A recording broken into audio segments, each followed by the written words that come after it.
Hi, Spots and Cheap Pops. You're on the air. Hi, Spots and Cheap Pops presents your moment in the Valley with me, Silicon Steve Valli. And here we are back again, friends. I hope you guys are doing absolutely fantastic and brilliant today. And here at the Silicon Steve Valli Show, Mr. SSV, that's me. What we do is we like to bring some topics that don't get covered in our weekly podcast with Vladi Dottie. And I get to have some fun and kind of do things on my own in terms of some creative, comedic vibe, you know, since considering everyone's schedules. So today what we're going to be talking about, folks, a time-tested topic that we've never covered in great detail here. Of course, we're talking about the Montreal Screwjob. That's right, ladies and gentlemen. Bret Hart, Shawn Michaels, you know the story. The story is Bret Hart and Shawn Michaels had a bitter rivalry, and Bret had an opportunity to go to WCW, and Vince at the time felt pressured because he just lost Hall and Nash, and he was losing in the ratings, and he thought he had to keep Bret no matter what. And he signed a very lucrative $1.5 million deal over a 20-year period, biggest contract in WWE history at the time in terms of total length. And what we saw then, about a year into it, after Bret Hart goes on the run of his career, turned heel, became the 5-time world champ. He was the first person after Hogan to win the title 5 times. And what we saw was that Vince said, I can't afford you anymore, so I have to let you go. I'll even help broker your deal with my competitor. I'll help you. I will literally wrap up the best contract you can have. That's what Vince said. And we know what happened. Bret Hart refused to do the JOB on the PPV to Mr. Shawn Michaels at the Survivor Series 1997 in Montreal.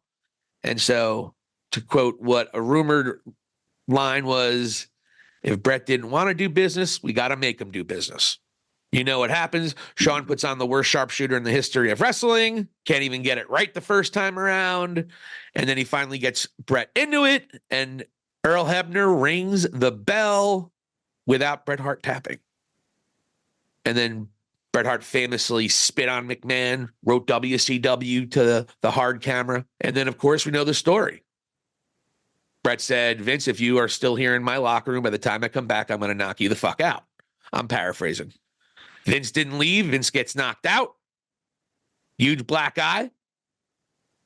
And Bret Hart goes off to be part of one of the worst spots in WCW history after in the Hogan Sting setup, but that's a whole other story. Vince McMahon the next night goes out and famously says Bret screwed Bret because he didn't do the time-tested tradition of dropping the title on who the company wants to be the champion. And that's the story we heard, right? That's the exact story everyone pro WWE tells you, Bruce Pritchard particularly. I just rewatched the Dark Side of the Ring episode about the Montreal Screwjob. I've seen several videos. I remember watching it as a kid. I remember what Bret Hart said in his documentary, Wrestling with Shadows. And what he said in this documentary, they all line up. His story never changed. But the one thing that people don't seem to question too often is what was the real reason Vince McMahon decided to fire Bret Hart? Let's look at the facts. Bret Hart, outside of the clique, was widely popular amongst the boys. Bret Hart was on the run of his career, just put 2 consecutive bangers on WrestleMania 2 in a row, Iron Man match and then the Steve Austin I Quit match. I mean, Bret Hart was delivering at the point he never delivered before in many respects, even as a heel. And what he did was groundbreaking, a hero to the rest of the world, but villain in the United States. Bret Hart was part of the change of the Attitude Era, whether people want to admit it or not. He was more Attitude Era than Shawn Michaels was in many respects.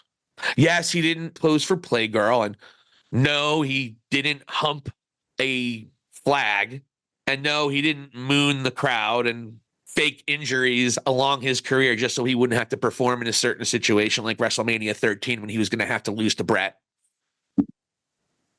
Or if he lost his smile.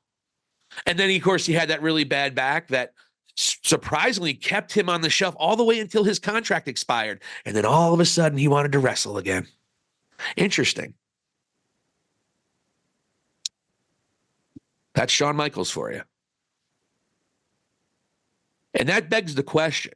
Vince McMahon couldn't afford to pay Bret Hart. Vince McMahon couldn't afford to pay a guy who's been the most consistent star you've had for the last decade, outside of The Undertaker. Vince McMahon couldn't pay a guy who delivered 2 all-time matches in 2 WrestleManias in a row with 2 different opponents, which Shawn Michaels and Steve Austin. A guy who was getting booed mercilessly in the United States and selling a shitload of merch and making his stake as a great heel and hero at the same time, Bret Hart. He couldn't afford to keep him. In fact, he couldn't afford him. He was bleeding money so bad, he had to cut him before he even got one more WrestleMania out of him. Because that makes a lot of sense given Vince McMahon's business practices. Vince McMahon always wanted to keep those guys till that WrestleMania, finish the story at WrestleMania. That's how Vince booked. But all of a sudden, he's going to change his protocol because he can't afford $1.5 million a year for the next couple of years? That story and the fact that it's told so much and believed is beyond ridiculous. Vince McMahon did not fire Bret Hart or try to get him to go to WCW simply because he couldn't afford to pay him. You could have cut 4 or 5 or maybe even 6 wrestlers on that roster that would have equaled Bret Hart's career. Maybe 3 guys or 2 guys. Did you really need the headbangers at the moment? Are Los Boricuas? What? You couldn't cut those guys? Or that motorcycle gang? No, you're going to cut your top 3 stars in your company. That was at an all-time high in terms of heat, in terms of popularity across the world, and in terms of storytelling. It was an all-time creative high for Bret the Hitman Hart. But you just couldn't afford to pay him. But you can afford all members of Disciples of Apocalypse. The fuck out of here. I don't believe it. I never believed it. I thought it was bullshit. No, folks. We know what was going on with Bret Hart and Shawn Michaels. Bret Hart, rumored to have had an affair with Sunny, who verifiably was fucking Shawn Michaels. Now we know that Shawn was fucking her. So Shawn Michaels took his personal shit because maybe Sunny was flirting with Bret Hart. It wasn't like she didn't get around, folks. Flirting with Bret Hart, maybe to make Shawn jealous, and Shawn brought that on television, talking about sunny days. Shawn Michaels' insecurity about Bret Hart consistently being more popular in the back, consistently being considered the better guy, and also consistently being there. Even when he was hurt, he was on television. Whereas Shawn Michaels couldn't even lose to Bret Hart, so he lost his smile right in time for WrestleMania 13. So now we got Undertaker and Sid instead of Bret Hart, Shawn. But have no fear, we had another banger, Bret Hart and Steve Austin, which made Steve Austin. Bret Hart had a lot more to do with making Steve Austin than that disaster of a match Shawn had a year later at WrestleMania 14. Okay? And Shawn will tell you that was a stinker, not just me. Mr. WrestleMania, one of his 3 disastrous matches that no one seems to bring up for whatever reason. They don't want to bring up Diesel and Shawn Michaels at WrestleMania 11. You don't want to bring up WrestleMania 14 or the fact that he sat out WrestleMania 13 with a bullshit injury because he was back a couple weeks later, a bullshit injury, and he lost his smile.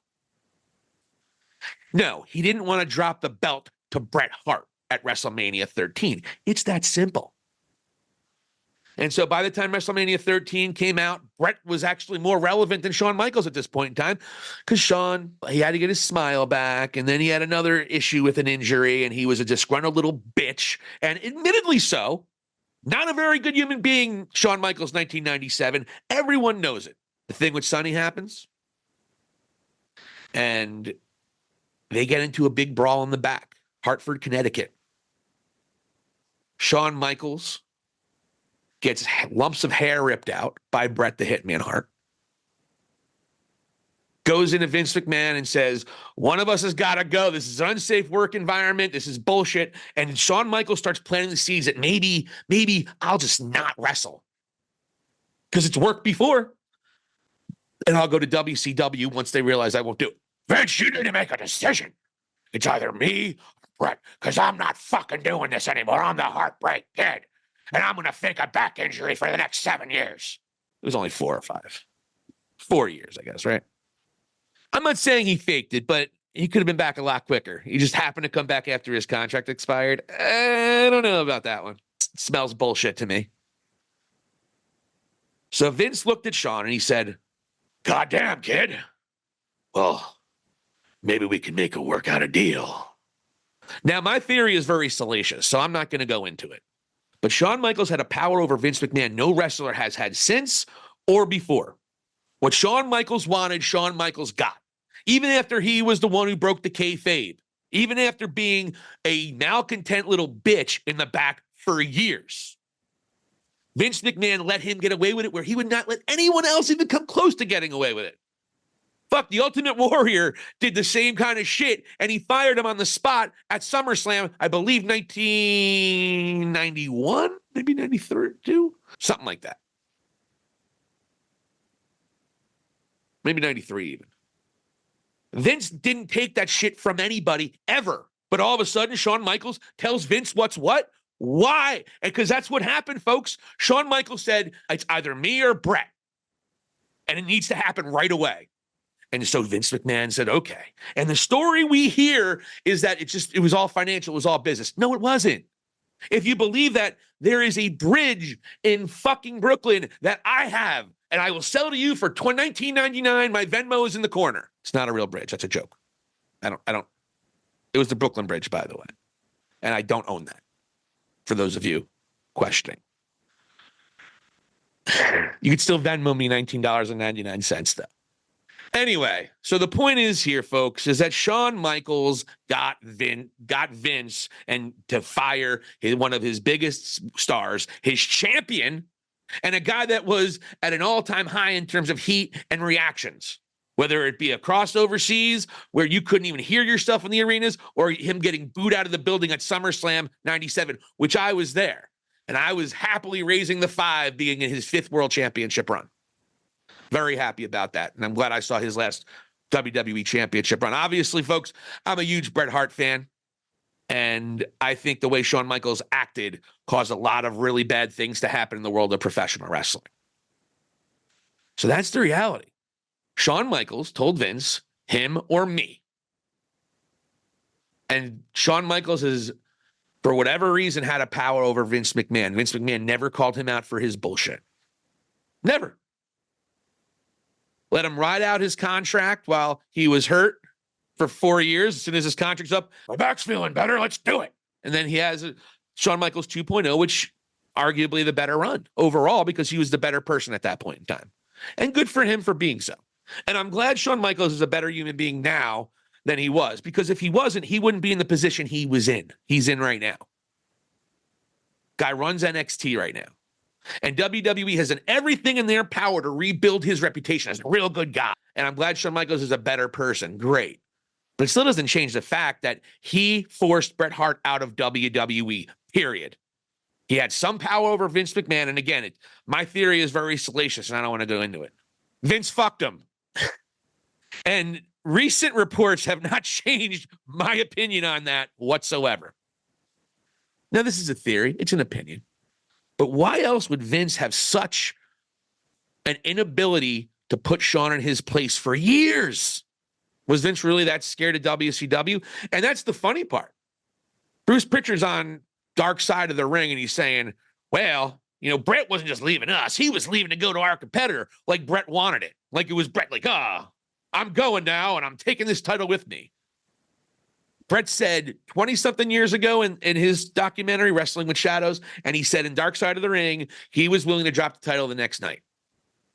You could have put it on anybody else but Shawn Michaels. And why did Bret refuse?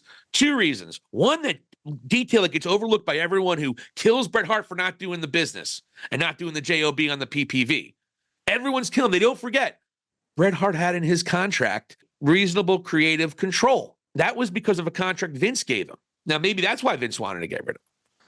I doubt it, though, because you weren't going to lose control over him for a while. And again, $1.5 million was a lot back then, but it wasn't like Vince couldn't afford it. He could have dropped any couple other superstars and equal that weren't even contributing to your television show. That is such bullshit that was a business decision. It was a personal decision because Shawn Michaels wanted Bret Hart out. And how did Shawn Michaels repay that? Continues his malcontent bullshit and almost did the same thing with Steve Austin. And then he had a back injury that lasted 4 years until his contract expired, and then he was able to wrestle again. Those are facts, folks. That part right there I said about how he was a malcontent and had a problem dropping the title with Steve Austin, that's all been reported as fact by people who even love Shawn Michaels. So I don't know if Shawn even thought that he would not have done the job with Austin. I have no idea. I don't think Shawn's that bad of a guy in that big spot because he knows it would have buried his career forever. You know what I mean? So I don't think Shawn would have done it. But either way, the idea of the kind of person Shawn Michaels was at the time, the idea was there that he would do something like that. And so there you have Shawn Michaels go, and then after he loses to Austin, we don't see him wrestle until 2002.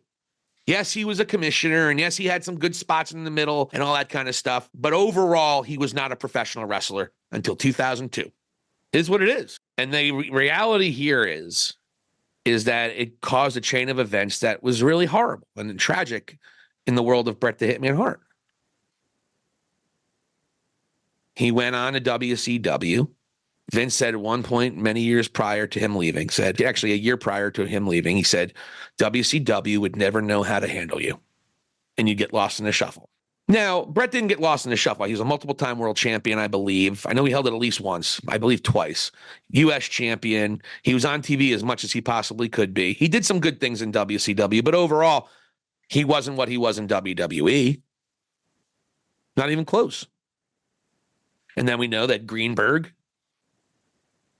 took his career from him by kicking him in the head, being the green, horrible in-ring performer that Greenberg was. And then that concussion and that injury ends his career. Effectively, he winds up having a stroke, which many people think had something to do with that concussion. And then Bret was never really the same again and could never come back to compete, which is the unfortunate thing. And that's the chain of events that Shawn started because of his insecurity, because he wouldn't do business and be a man and do business with a guy who you had great chemistry with and that people cared about what happened between the two of you. Shawn Michaels faked an injury in WrestleMania 13 because he didn't want to lose to Bret Hart. Or let me rephrase. I don't want to say he faked it. The injury that he sustained was not worse than the injury Seth Rollins sustained. Shawn didn't want to do the job to Bret Hart. So the injury became much worse. And what kind of heart do you have when you miss the biggest show of the year because it looked like you might have to do a job? And people wonder why. Well, what about Bret Hart? He should have done the job to Shawn Michaels. He should have just done it and passed on the time-tested tradition. Bret Hart said this 25 years ago, and he says it a couple years ago on Dark Side of the Ring. Bret went to him and said, hey, Shawn, just so you know, I'm going to be a professional no matter all the bad blood. I'm paraphrasing, but all the bad blood between us, I'll take care of you and make sure nothing really bad happens to you. And I'll be a professional. And Shawn said, I appreciate that, but I just want you to know that I won't say or do the same. Shawn Michaels was an unleashed disaster of a human being and had this ridiculous amount of weight over Vince McMahon. Again, why? Why? What is the reason Vince let Shawn get away with murder? Every single fucking time. Me personally, I have a very salacious theory, and I don't know if I should even say, and I'm not going to say it. It's disgusting. Vince fucked him. Vince fucked him. Right in his heartbreak tit ass. Yeah.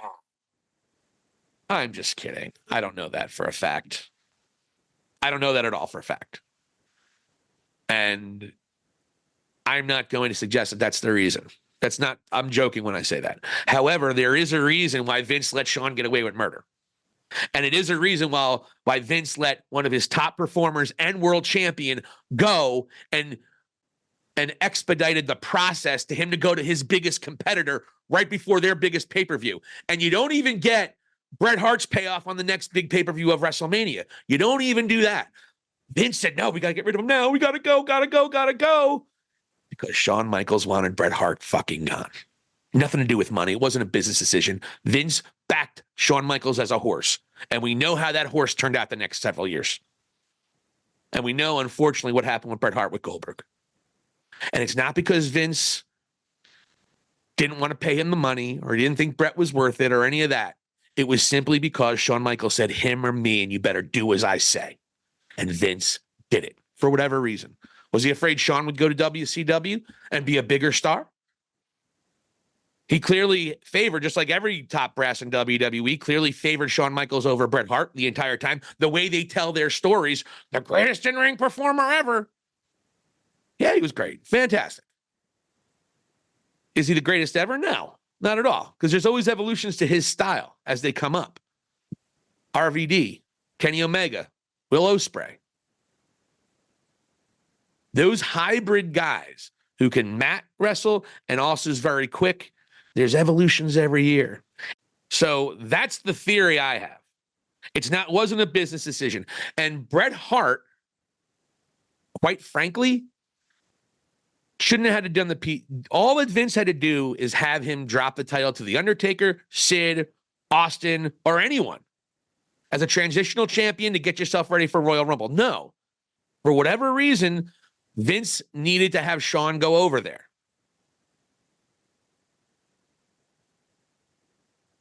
And why?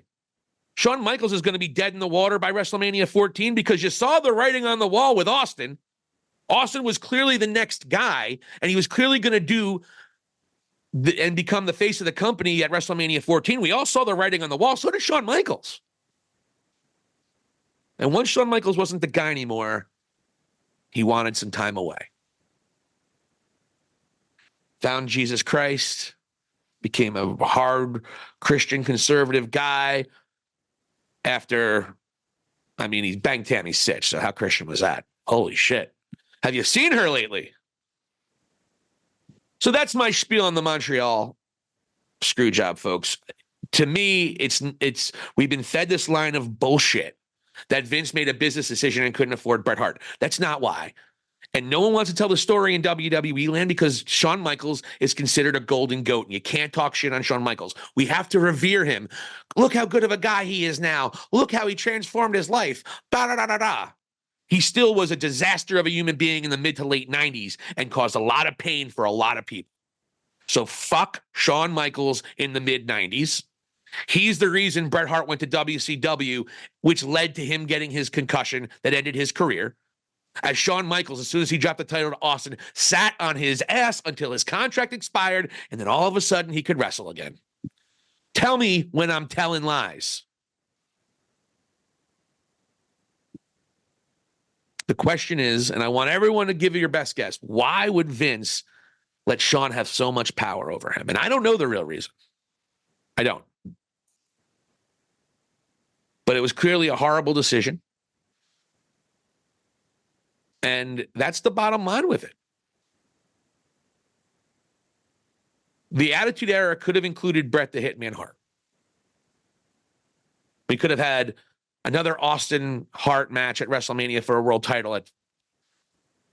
Imagine Bret Hart and The Rock, both in their prime.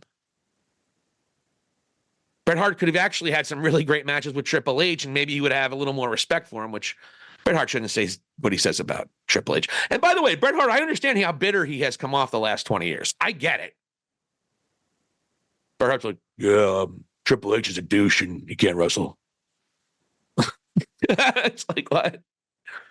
Yeah, John Moxley's a piece of shit. Probably has no balls. Just putting it out there. Stabs himself with a fork. What the fuck is that? I don't get it. It's really stupid. Fuck it. Like Bret Hart, he's not shy with his opinions. He's one of my heroes, though, and I love Bret. So obviously, anyone listening to this, you understand why I probably feel the way I do. And that's all I got to say about the Montreal Screwjob. It was Shawn Michaels' ultimatum to Vince McMahon that got Bret Hart pushed out to WCW. And then you hear Pritchard on Dark Side of the Ring crying like, well, Bret was leaving the company to go to our competitor. You guys forced him out. Like he was almost like whining about it. And he certainly took Vince McMahon's position on it in terms of Bret Hart should have done the job, and we thought it wasn't going to be a problem. It wasn't a problem if you guys controlled Shawn Michaels, but nobody in the top brass, particularly Vince McMahon, controlled Shawn Michaels. Nobody. And that's why Bret did what he did. It's a joke. There were so many other solutions that could have been made more sense.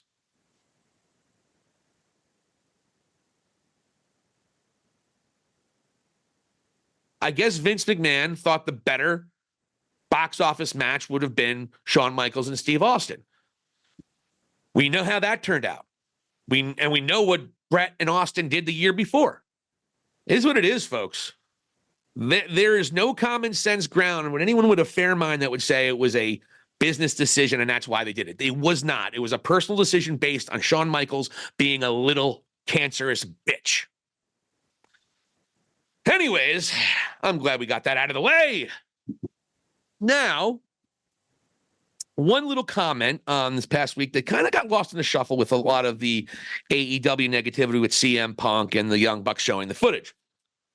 One thing that was brought up, and usually in a negative light, was Will Ospreay's response to Triple H when Triple H said this. Like, when I see people that come out of, trying to make it, and then they pick the job where they go, well, they work less, the schedule's lighter. All right, then I'm glad I didn't get you. Because if you're not in it for the grind, at that point, early in your career, you have no business. And I got to be honest with you, when I heard that quote, I was actually really annoyed. I thought it was no reason to say that. There are a lot of different reasons why people pick a different company to go to. And he said that it's people, I don't want you because you're afraid of the grind. Bullshit. You wanted Will Ospreay. Okay? You may have wanted Okada, probably not nearly as much as Tony Khan did, paying him like $15 million over a few years. I mean, holy shit. I am exaggerating. I think it's 14 and a half. Sorry. But he definitely wanted Will Ospreay, Triple H. And when you hear this idea that a professional wrestler dare go make more money and work less so they can see their family and still have a balance of a work-life balance, but still achieve your dream and still get paid to be a pro wrestler on national television, that shouldn't be a situation where Triple H resents them for or he throws any shade at them. Will Ospreay is 30 years old. And if you don't know Will Ospreay's journey, to say he's afraid of the grind is the most moronic fucking thing anyone could say. Now, Triple H can say, I didn't mean anyone particularly or whatever the case may be. But we know he was aiming it directly at Okada, Mercedes, Moné, and Ospreay because WWE was interested in all of them. It was disingenuous as well. And I love Triple H. God bless him and what he's doing with the product now. But that comment was not necessary with Will Ospreay. Not even a little bit. Not even a scotch. Will Ospreay just has a young child, a beautiful wife, 2 pugs. He wants to see his kid grow up. And if he can get paid a lot of money while doing it, that's fine. And to throw shade at him when it's not just about what you want to do as a pro wrestler, it's about what you want to do with your life. And believe me, everyone that has children, and when they spend time away, the biggest regret is that they miss so many family things. AEW presents top wrestlers the ability to both be with their family as much as possible and still living their dream on national television, getting paid well. And for Triple H to say, well, they're afraid of the grind and that's why they're not there. I mean, shit. But let me tell you something about Will Ospreay and his grind. England and Japan aren't close to each other. Okay? Right? This kid, and this is in his mid-20s, he, during the pandemic, stayed predominantly over in Japan, living in hotel rooms that are the size of a Toyota Corolla, just so he can keep on with the grind of New Japan Pro Wrestling and be a top New Japan star. He's one of the few Gaijins that did that.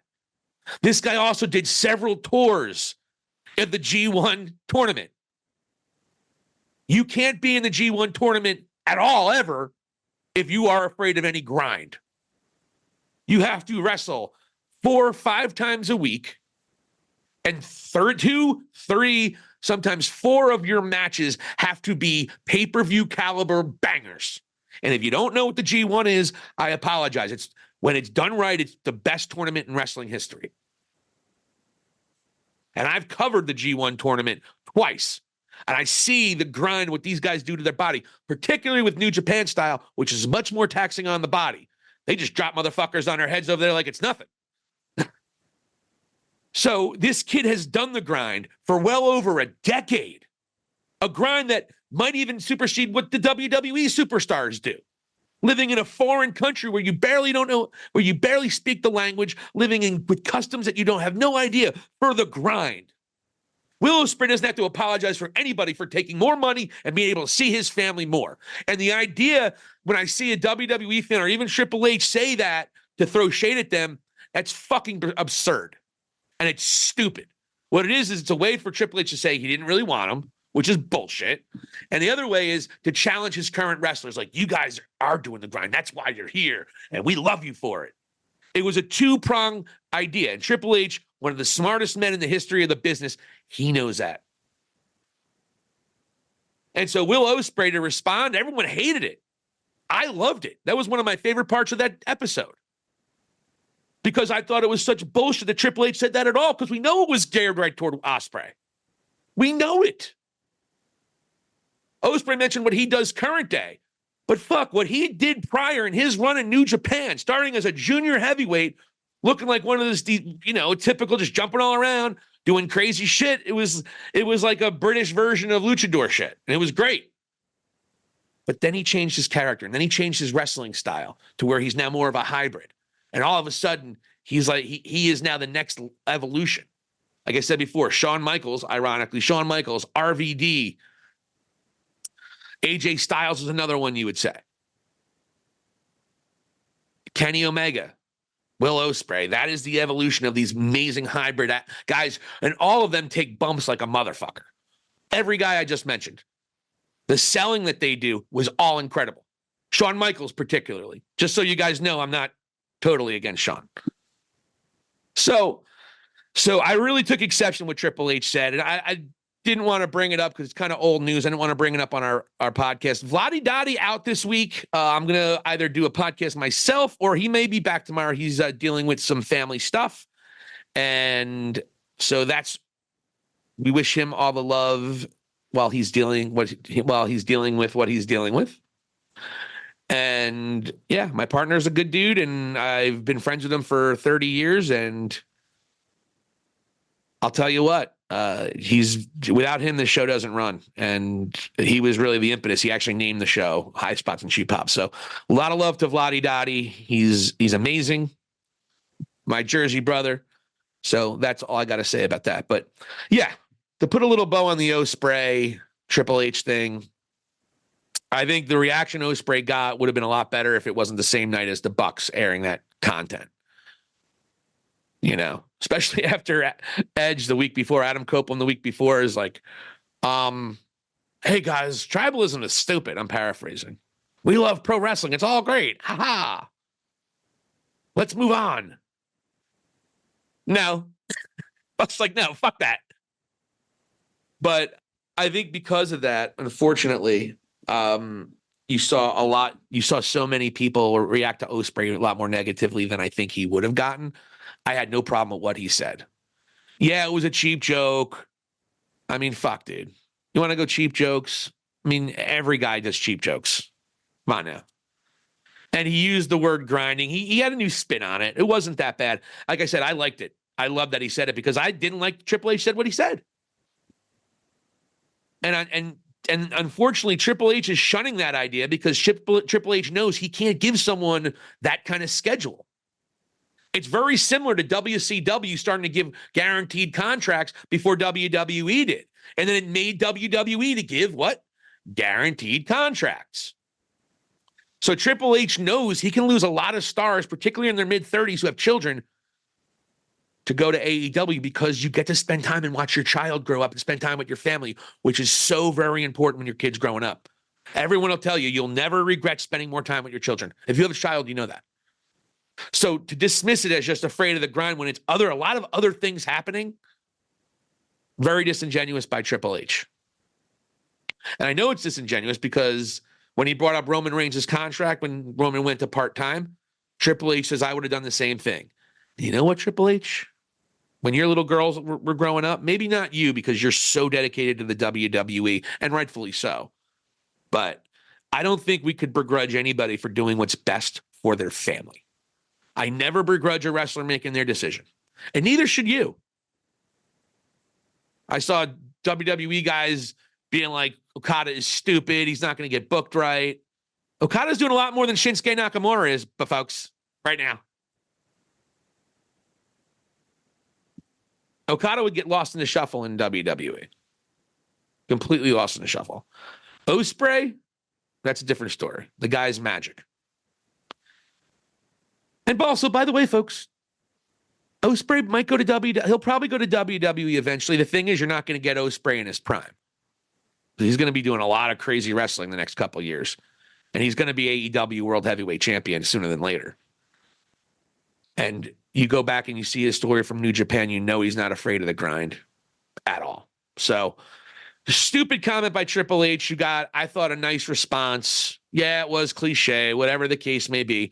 But I thought it was necessary and I didn't hate it. And I know I'm in the minority there. But again, I think it's because of the negativity of Nicholas and Matthew Jackson, who just flies in the face of everyone who wants to keep AEW positive. So I don't know. Anyway, folks, it's your moment in the Valley. And by the way, if you're a Shawn Michaels fan, I'm really, really sorry. Not sorry. Hey, just so we disagree on wrestling doesn't mean we have to hate each other and think the other one's a stupid mark. By the way, if you are listening to this, I'm not gonna say that. By the way, we're all marks because we spent a lot of time talking and watching professional wrestling. So we're all marks. So don't use it as a negative term. Let's turn Mark positive, not Mark Calloway. All right, folks, I rambled enough. This is Silicon Steve. I want to thank everyone for listening. If you like High Spots and Cheap Pops, hey, jump on the train. We have grown our subscribers so much. We're gaining a couple hundred people recently on our Facebook page. So come on and join the party. We don't do tribalism and we don't speculate. We don't do the tribalism thing. We like to have fun and be critical and also enjoy and love the most exciting time in professional wrestling history, which is right now. And I'm talking from top to bottom. The indies were not popping nearly as much in the mid-90s. Yeah, they were. It is, and if it's not, maybe you want to say the Attitude Era, that's fine, but this era is going to be a lot longer. So let's enjoy it and stop hating each other because my favorite TV show is more popular than yours. That shit's stupid, right? So let's keep the love going back to professional wrestling world. Silicon Steve Valli bringing you your moment in the Valley, brought to you by High Spots and Cheap Pops. We will talk to you guys soon. We'll be back with another podcast probably this weekend with Vladi Dottie. Hopefully he'll be back in the mix. But until then, SSV signing off for your moment in the Valley, brought to you by High Spots and Cheap Pops. Here endeth the lesson.